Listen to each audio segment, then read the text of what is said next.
Welcome back to the Genstead. I'm Mary. Today's September 28th, 2025.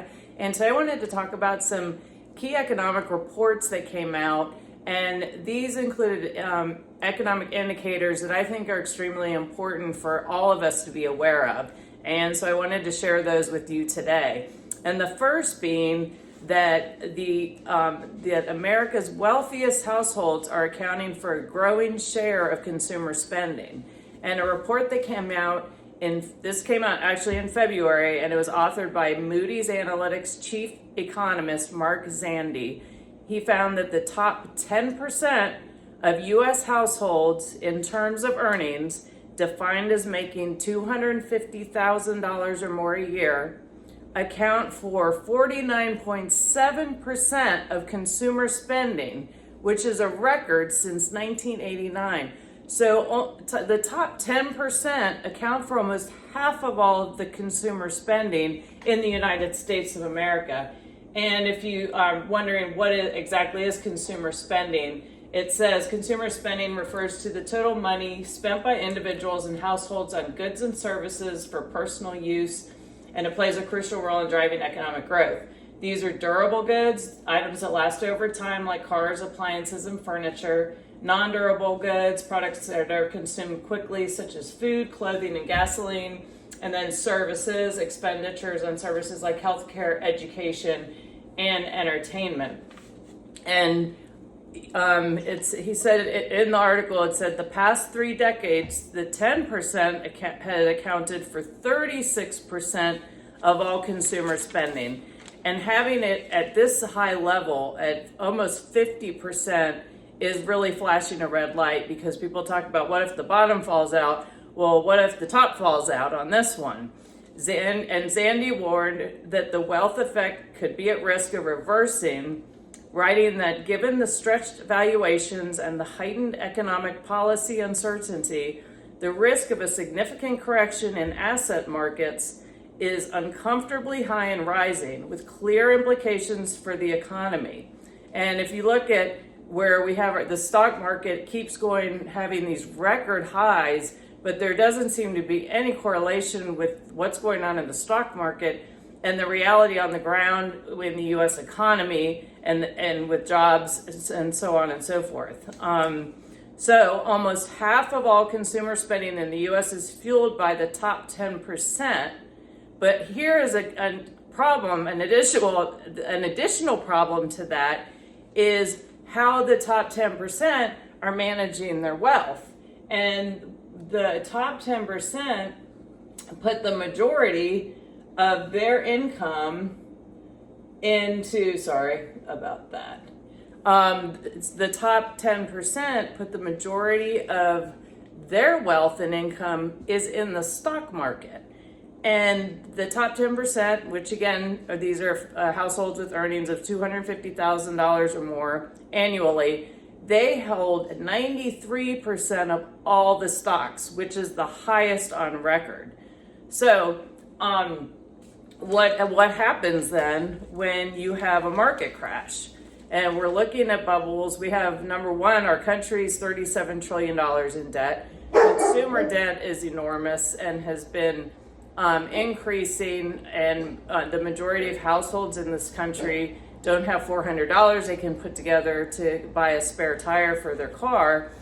And you also have the housing bubble is bursting, where the cost of housing almost doubled of homes in 1 year.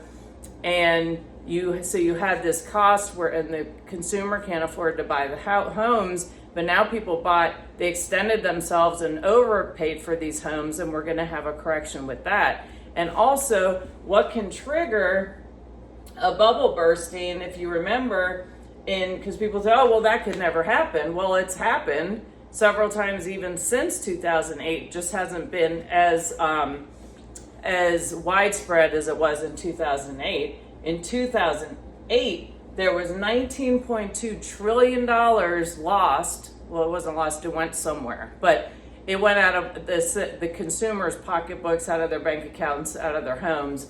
There was a huge credit market freeze up. and where banks went belly up, and it really was a crushing economic experience for those of us that remember it and lived through it. And it can certainly happen again. And I've actually done a video talking about how this crash could be much worse than 2008 because the levels of debt in the United States of America. And even you look in, again, going back, what could trigger something like this? Well, most recently, because you have all these financial tentacles, and you just had Tricolor, which is a subprime auto lender dealer, but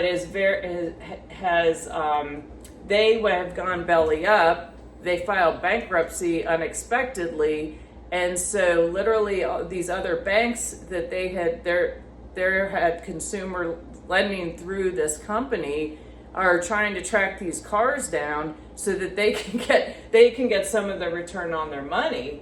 But so they filed in a $200 million bankruptcy, but there was an article here that JP Morgan and Fifth Third face losses tied to collapse subprime. And I think we'll hear more and more of how this is going to be affecting other financial institutions. And also, I think CarMax just had a big dip in their stock value just this past week. And the auto industry is starting to suffer significantly because people can't afford the cars. And they can only extend, the consumer can only go so far, you can only borrow so much. And if your income isn't keeping up with inflation, which we're seeing, people are going to start pulling back. So if you have a bank failure, and then if you have a stock market crash, people have talked about an AI bubble where there's been so much money pumped into artificial intelligence, and then there's concerns on whether or not the return is going to be there. That's not my wheelhouse particularly, and I don't know, sometimes the information is put out for various reasons, but there's legitimacy to it, I think, because there's so much money, so much hype in the AI industry right now, and in research and the competitiveness to be first to be number one in that category. So there's a lot at risk there. And so you have so many of the American people are invested in their 401ks. And what happened in 2008, people literally saw their 401ks drain down. And some people were never able to rebuild their 401ks. And that's reality. You don't hear a lot about it because, number one, the people that happened to are embarrassed and don't want to say that it happened to them.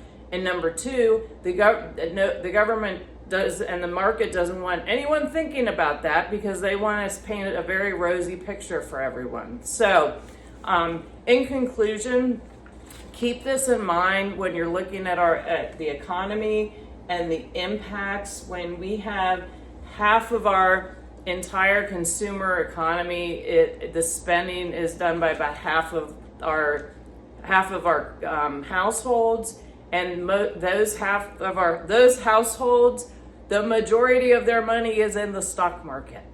So if there's a meltdown, that is going to have such a tremendous effect across the board of our entire economy and the workforce and businesses and everything else. So again, what do? Do the best you can do to prepare.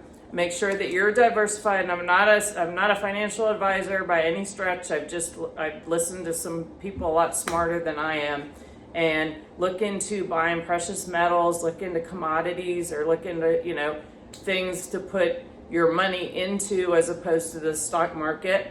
And maybe if you want to be in this, if you have a 401k, great, but maybe look at some other options. Don't put all of your eggs in one basket, as they say. So I don't know who they are, but I've heard that phrase before. Anyway, I hope you found this helpful. Thank you for watching. Please like and share, and I look forward to talking to you all again soon. Have a great day.